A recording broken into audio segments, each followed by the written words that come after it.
Good morning. Welcome to the XM.com weekly market update. And with me again is the CEO of XM, Peter McGuire. Peter. Good morning, Andrew. Happy New Year. Well, thank you very much, and Happy New Year to you too. I know, back into the swing of things for 2024. We sure are. We saw 2023 was a big year, particularly we spoke a lot about those tech stocks. Yes. Plenty of movement in the interest rates and oil markets, Yes. which we'll touch on again today, but Sure. I suspect plenty more of the same this year. I think 24 is going to be even more electric. You've got 70 nations across the world are approximately going to elections. And then the other side, of course, is what happens as far as energy prices and these ongoing conflicts that we've got across the globe at the moment. We were just talking, first off, you said it, Israel and Palestine, Ukraine and Russia, North Korea, South Korea, China, Taiwan, Houthi rebels, Iran, and US and UK and everyone else. So there's a lot of choke points in there that can really impact shipping and a lot of other components as far as global economic growth. Yeah, there's plenty of things going on. So let's touch on these markets. I thought we'll just do a bit of a recap first of all of last year. So the first slide we have here is obviously just some of the major equity markets around the globe. Pretty impressive returns for some of them, and some not so much. So unfortunately, the local market, the ASX, and in particular the FTSE in the UK, were pretty average years, and obviously the standout, the US markets, but also Japan. Japan has been outstanding. We're at 34, 35-year highs. We're now at 35,000 for that Nikkei. So, it peaked at 39,000. I remember it distinctly in January of 89. And where it rolls from here, this is going to be fascinating.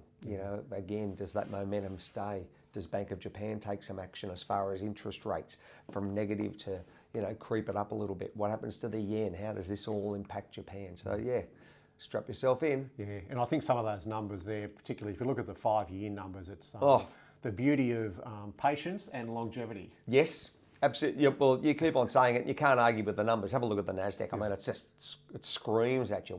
Nearly 134%. I just, I haven't got a comeback to it. No, and one of those years for the Nasdaq in the last 5 was down 30%. There you are. 2022's. Yes.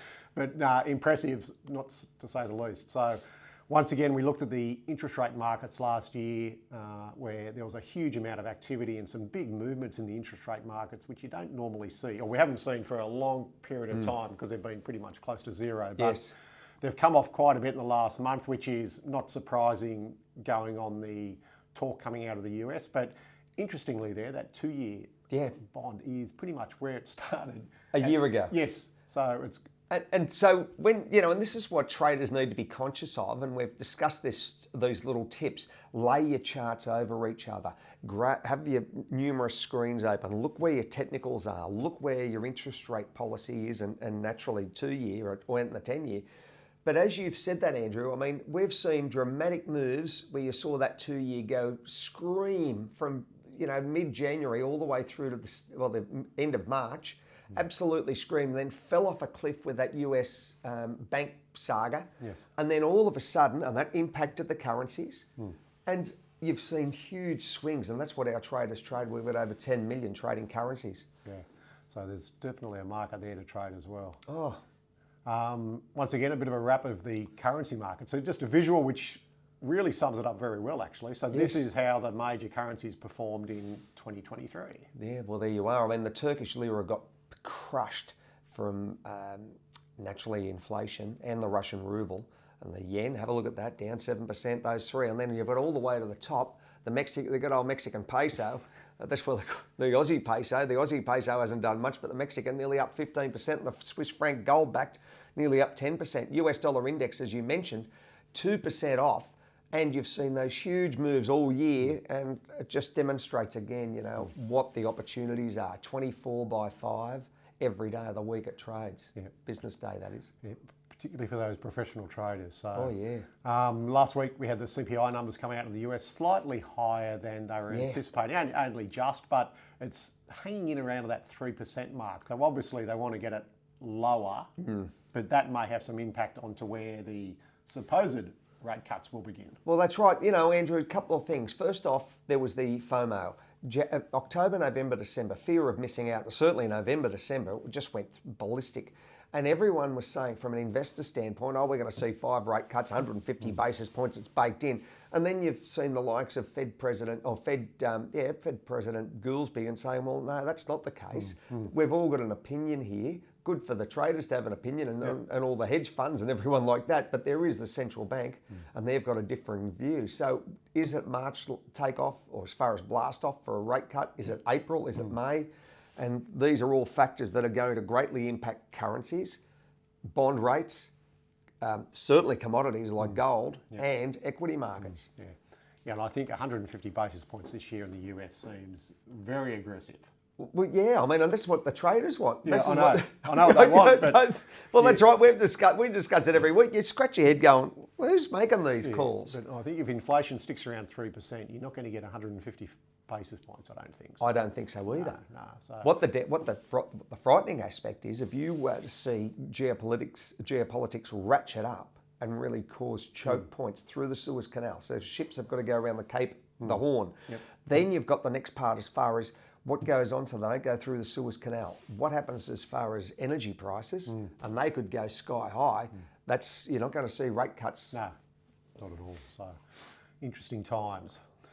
Earnings season has started late last week, so the banks came out. JP Morgan had a pretty good result, but some of the other big sort of...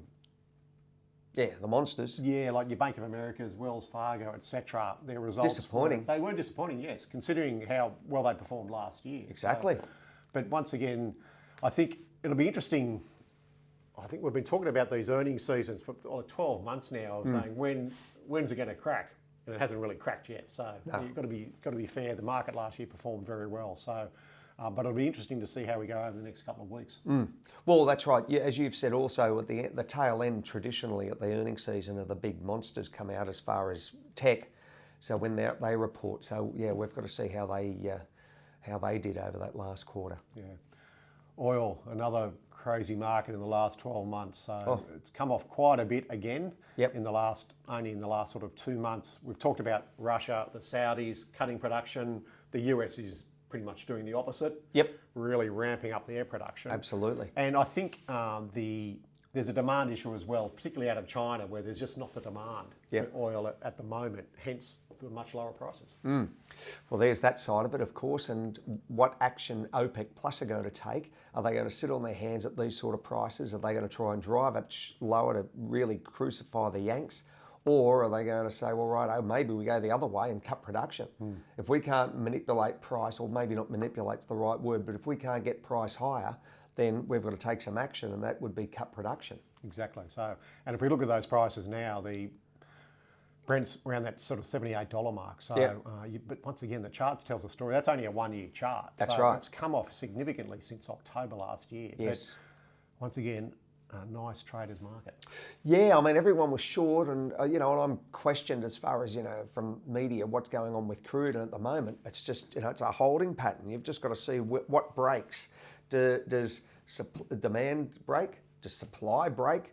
Or does geopolitics, they come and rears its head and creates turbulence in the market, and that just disrupts everything on that chart. And that's what we saw, because that October peak was naturally right at the 7th of October when Israel and Palestine, all the conflict there. Yeah, I know. So plenty of activity. And that war premium builds in quickly.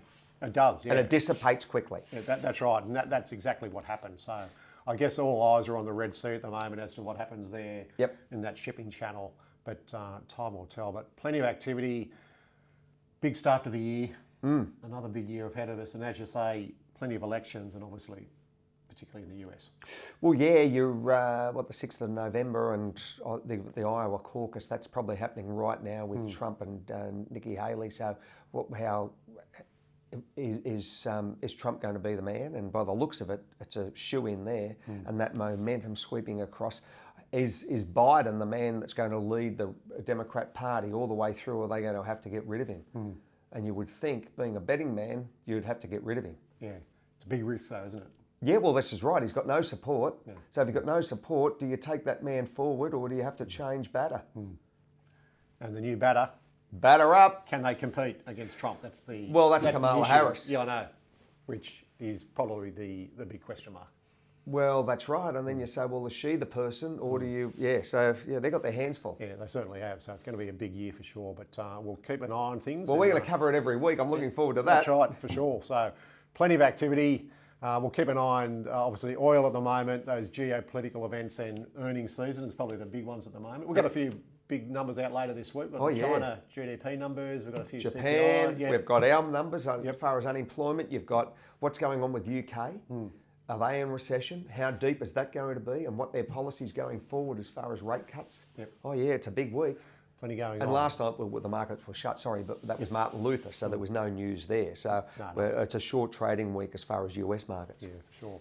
All right, we'll keep an eye on things and we'll regroup next week. See you, Andrew. Good stuff. Thanks, Pete. Thank you.